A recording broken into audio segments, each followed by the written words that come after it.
नमस्कार सगळ्यांना, जय जिजाऊ, जय शिवराय, जय भीम, जय निवासी साथियों। माझं नाव ॲडव्होकेट पूनम भोईर, प्रदेशाध्यक्ष भारतीय विद्यार्थिनी छात्र प्रकोष्ठ महाराष्ट्र राज्य।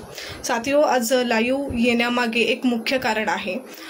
मागील वर्षापासून म्हणजे 2024 पासून एक लस, एक वॅक्सिन जिचं नाव आहे HPV ह्यूमन पॅपिलोमा व्हायरस, ही जी वॅक्सिन आहे ती वॅक्सिन मुलींना दिली जात आहे।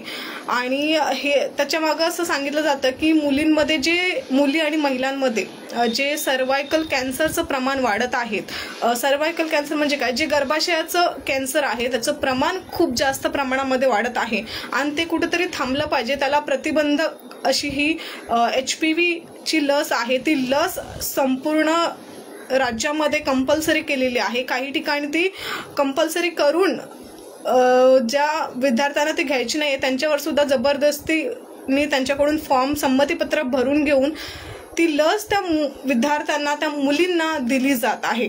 साथियों, 2 मे 2022 ला सुप्रीम कोर्टाचं एक जजमेंट आहे, Jacob Puliyel versus union of India.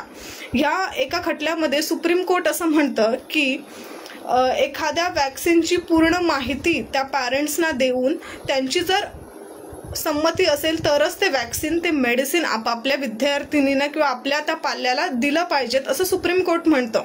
म्हणजे सुप्रीम कोर्टाने क्लिअर ह्या जजमेंटमध्ये मेन्शन केलेलं आहे की एखाद्या वॅक्सिनची संपूर्ण माहिती त्या मुलीच्या, त्या विद्यार्थ्याच्या पालकांना द्यावी। त्या वॅक्सिनमध्ये कोणते घटक ॲड आहेत याची माहिती सुद्धा त्यांच्या पालकांना दिली गेली पाहिजेत। या वॅक्सिनचे इफेक्ट काय आहेत, साईड इफेक्ट्स काय आहेत याची सुद्धा माहिती जी आहे ती त्या पालकांना दिली गेली पाहिजेत। आणि हे सगळं याची माहिती देऊन जर त्या पालकांनी संमती दिली तरच ते वॅक्सिन, ते मेडिसिन त्या विद्यार्थ्यांना दिलं गेलं पाहिजे।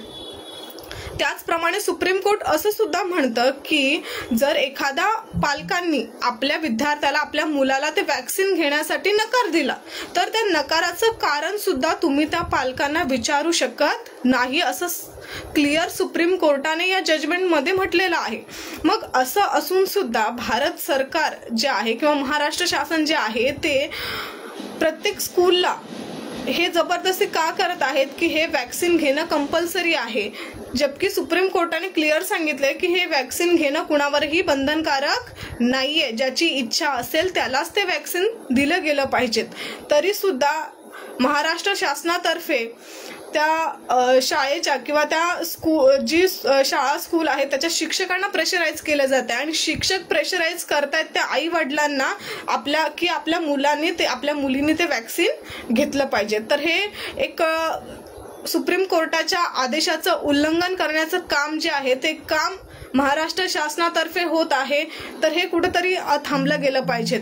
आणि असं महाराष्ट्रातील जवळजवळ ही लस जी आहे ती सर्वप्रथम पुणेमधील BG मेडिकल कॉलेज आहे, त्या मेडिकल कॉलेजमध्ये ही लस देण्यात आली। त्याच्यानंतर ती लस प्रत्येक जिल्ह्यांमध्ये ते हळूहळू प्रमाणामध्ये सगळीकडे देत आहेत। जसं की रत्नागिरीमध्ये सुद्धा त्याने हे लसीकरण केलं, त्याच्यानंतर कोल्हापूरमधील काही जिल्ह्यांमध्ये लसीकरण केलं। आणि एवढंच नाही तर हे फक्त महाराष्ट्रातच नाही, HPV वॅक्सिन जी आहे ती महाराष्ट्राच्या बाहेरची जी काही राज्य आहेत त्या राज्यांमध्ये सुद्धा HPV नावाची वॅक्सिन दिली जात आहे आणि तिथं सुद्धा सरकार कंपल्शन करत आहे। तर सरकारने कंपल्सरी करू नये आणि सरकार एक तरफ सुप्रीम कोर्टाच्या आदेशाचं हे उल्लंघन करत आहे।